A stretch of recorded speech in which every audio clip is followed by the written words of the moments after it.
The Weekend Game Plan presents the Habs Breakfast. Intel from the rink, the locker room, and away from the ice. And we're joined in studio by Amanda Stein, Amanda C. Stein on Twitter. Now, is it like Michael J. Fox, where it doesn't really stand for anything, or is it legit? It's legit. All right. It is my middle. Well, it has the first letter of my middle name. All right, just checking. Yeah, just checking. It's legit. I didn't even know that Michael J. Fox, the J doesn't stand for anything. Well, he couldn't go with Michael Fox back in the day because there was another actor named Michael Fox. So I think it was something like his real name is like A, something with an A, and he said, it doesn't really have a good ring to it, so he just made up Michael J. Fox. Oh, okay. I did not know that. Yeah. All right. Useless trivia. Let's get to some Habs talk. Now, something I was looking at right off the bat, Amanda, was the fact that the Canadiens are playing tonight against Detroit. They're on the road tomorrow against Chicago. After tonight's game, they're going to have played 10 home games, whereas prior to the puck drop tomorrow, only 5 on the road. Yeah, it's been a very, very busy beginning of the schedule here in Montreal. Absolutely. Do we see, a big road trip coming up where it's... Well, yes, they're heading out west. They're heading out the first week of December. They'll head out and do the California trip with a stop in St. Louis. So they'll be on more extended trips in December. And then the other area here is 9-0 at home, 3-1-1 on the road. So, effectively they're 3-2 on the road. Yeah. Compared to, undefeated at home. Do you see a different style that they're playing on the road? I mean, the Ottawa game, it went to, past regulation, so it's not like they got blown out there, but certainly we know about what happened in Columbus. I don't see a different, I would definitely throw out that Columbus game in particular, but I don't see a different style. I think that, the matchups are, they've had this luxury in their first, month of the season where they've been able to get the matchups that they want, and because you have that last change. And when you don't, it does tend to complicate things, especially when you were dealing with a roster that at one point had Sergachev on it, Lakeinen is on it, just, getting used to playing in the NHL and playing on such a consistent basis. So those things do matter. Those very small things do matter. But I think ultimately, when you have Carey Price in that net, you have an advantage every single night, whether you have that last change or not. So, and Michel Therrien is not the type of guy to change his style of coaching. We've seen that, and that's been something that people have said in the past.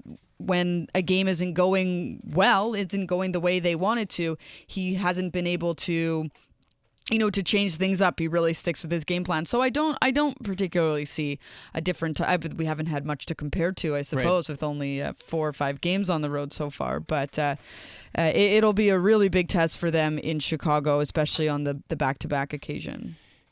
Back-to-back, we expect Montoya to get a start this weekend. But the question is, we know the record at the Bell Center of Carey Price, but coming off a bad game like that for Montoya, he hasn't played since the big loss in Columbus. Why not have him play at home?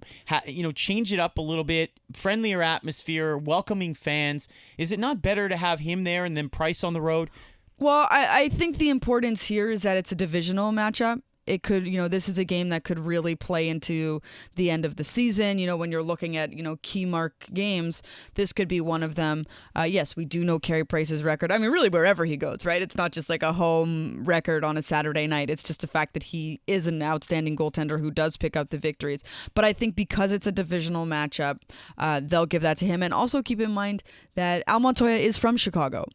So to give him that game is also probably quite significant, especially coming off of the game that they had, or that he last played in. And I would expect that whatever game Al Montoya does get in next, whether maybe they, throw a curveball and he does play tonight, I can only expect that the team will really want to avenge what happened to him last time and play, quite possibly the best game of the season. So maybe it's better to do that on the back-to-back night, where it's already tough enough to get up and play those games when you've traveled overnight, be it having Montoya in net might be the best thing for the team.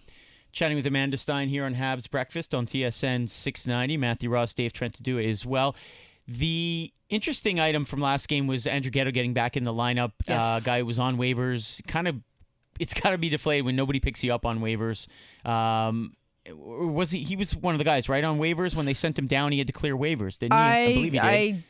It's possible. Yeah. It's definitely possible. So yeah. He had some purpose playing in that game, in his first game back with the team. I'm curious to see if he keeps it up here this weekend, I mean, this is a big weekend for him, I think, in terms of trying to really establish that he's an NHLer. Yeah, and that he can take the spot of a veteran that's been there for a long time now and who Michel Therrien tends to lean on and really like, no matter how poorly he's been playing. Look, I can't imagine, and even Michel Therrien said it was not an easy decision for him, probably not just from a coaching level, but on a personal level, to see Desharnais have to sit in the box, or rather in the press box that night.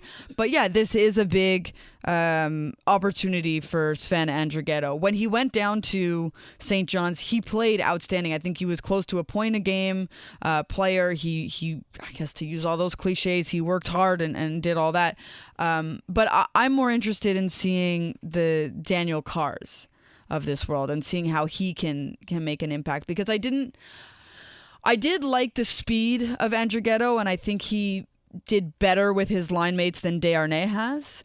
But I find that Daniel Carr is one of the more effective call-ups, personally, at this point. And he has the hands. I mean, we saw it in a limited amount of time when he first came up. The first 10-15 games, he had a flurry of goals, about 5 goals or so. So yeah, Mitch Gallo and I were talking about this on the post-game show. Who would you rather see, a healthy Lakeinen or a healthy Carr? And at first I did pick Lakeinen because I thought he maybe had a bit more upside in terms of his offensive talent. But the more I watched Daniel Carr, the more I realized that he has that ability. He has a sense for the net. He knows, he has the hands as well. Maybe it's not so pretty, but he definitely has a knack for scoring goals. So I've really liked what we've seen from him. Andrighetto, look, he's a type of guy that Michel Therrien likes. He's a grinder. He works hard, and one of those things where he just tries his best out there to keep up.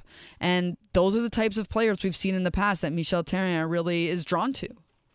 I'm not one of those guys who thinks that Paul Byron is a top line player. Is a guy who would just be there for a couple of games. I think there's a legitimate chance. I know he's a smaller guy, but he's got decent amount of hands. He can play in all situations. The speed is just blinding, in terms of what he can generate on the ice. And anytime you have that kind of speed and the sense, the know-how, he just knows the areas to be in. You're going to have a chance to stick, in the position that you're being put. Yeah, I agree with that. I think that he's done well so far on that top line. But at the same time, I understand that you think he maybe has a bit more longevity on that line. I don't, because of the fact that he'd be going up against the league's top defenseman every night, right? That is the assignment, is the Radulov and Galchenyuk line, and then poor Paul Byron is not poor Paul Byron. I guess he's pretty happy to be there, but you're going up against the best defense on the opposing team. And I don't know if the wear and tear of that is something that can be sustained for him over the course of an entire season, or longevity anyways. But yeah, I mean, the speed is probably his biggest asset, because he can get away from those top defensemen. And he runs yeah, away. Exactly. Yeah. But the speed of all three of those guys, and just the uncanny ability of Radulov and Galchenyuk to know where each other are. I mean, that assist of Alexander Radulov against the LA Kings, he had Jake Muzzin on his back, and Jake Muzzin is a big boy. Dude, yep. He's a big boy, and to be able to have the sense of mind to cut in front of the net and not even try and score, to pass back to a streaking in Paul Byron.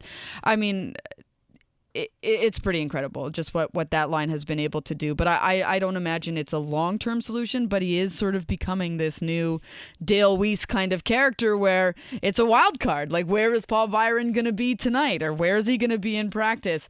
He's that type of guy now.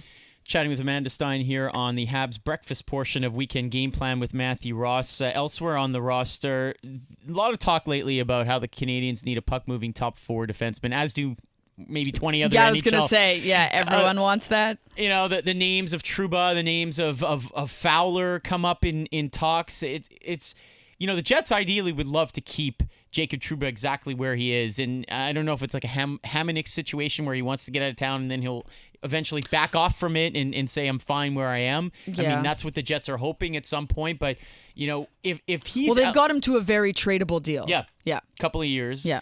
But The issue, though, is people ask me, or I see it on Twitter with some of the experts like yourself and elsewhere about, the Canadiens need to go after Trouba. They need another guy like this. But there's nothing to give up in exchange. If you're going to give up a guy like Trouba, the Jets are going to want a ready defender, an NHL-ready defenseman in return, because that's what they're giving up, and they need that guy in the lineup. This is a Jets team that's probably, at best, a bubble playoff team, and they need all the horses in tow. So you're going to have to give up like a Beaulieu or something like that. And at the end of the day, is Trouba that much better than Nathan Beaulieu? I don't even know. I don't know. I mean, I don't imagine. That's exactly it, right? Everyone's like, go out and get this player, but give them Desharnais and maybe Plekanec, right. And that should be suffice. I mean, right. General managers aren't stupid. They know what their players are worth. I mean, sometimes they make stupid moves, but they know what their players are certainly worth. And you're right. There's not a lot here for the team to be giving up, especially the way they've been playing. And do you really want to disrupt